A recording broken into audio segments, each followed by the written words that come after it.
Mangibingelele emakhaya ngilethele nomhlahlo wesimo sezulu umbuke lithanda uba lihle emaphakathi nezwe namhlanje ebusuku kodwa ngasokhuni nasempumalanga nezwe thanda ukuba namafu kulezi ifundazwe Eastern Cape naKwaZulu Natal kanti namathuba emvula athe chithisa kanyakatho nesifundazwe KwaZulu Natal ekakhulukazi ngasokhwini ngo80% lezo indawo abe u60% indaweni ezimsondelene ngasokhwini kodwa maphakathi nezwe azoba lapha nalapha amathuba emvula ebusuku namhlanje kanti ke nakusasa mbukele ngeinkazi yasekuseni ibhadu zenkunguzi ngalindeleke endaweni eziphakeme esifundazweni Eastern Cape, Free State nasesifundazweni KwaZulu Natal isimo singadala ingozi ikakhulukazi uma ushayele endleleni kanti ngikhamba kosuku kembukele indawo imvula engalindeleke engabala phana lapha nje mbukele endaweni esempumalanga nezwe namaphakathi nezifundazweni Free State naseNorthern Cape amathutshana nje imvula engabala phana lapha kanti ngixwayise kembukele namhlanje ebusuku ngemvula engathanda ukuba namandla ngasokhwini nesenyakatho nesifundazwe KwaZulu Natal omanguzi indawo ezingasebabananga mbukele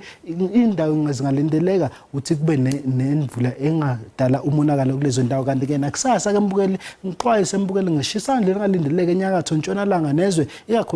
ikakhulukazi esifundazweni Northern Cape ngenxa yamathuba ngamazi ngokushisa athanda ukuba phezulu lezi ndawo kanti noma uzothanda ukuvunguza ngamandla ebusuku namhlanje ethanda ukubanda ke mbukele eSutherland ngo8 ku12 eCalvina kanti Uppington khona kuzoba u16 lapha eJohannesburg u14 kanti esifundazweni KwaZulu Natal ngasokhwini lifudumele kulezo ndawo lithi ukuphela kodwa uma phakathi nje uzibonela ku14 degrees eLadysmith kanti ke nakusasa saqhubeka nje lifudumale enyakatho mpumalanga nezwe ikakhulukazi lapha esifundazweni Gauteng ngoJohannesburg u26 ku28 degrees ePitoli kanti esifundazweni KwaZulu Natal mbukele yashisa likhipha umkhofetsheni ePietermaritzburg ngo29 degrees ku27 degrees eThekwini kanti eKomani kuzoba u31 lifudumale naseKabalodumo ngo26 degrees likhipha umkhofetsheni ePington uzokhumbula ke mbukele isixwayiso seshisandlu esilesi sifundazwe ngo38 degrees kanti eKimberley khona kuzobe ku32 degrees ngizobamba lapha umhlahlo wezulu emakhaya linifisela ubusuku obuhle.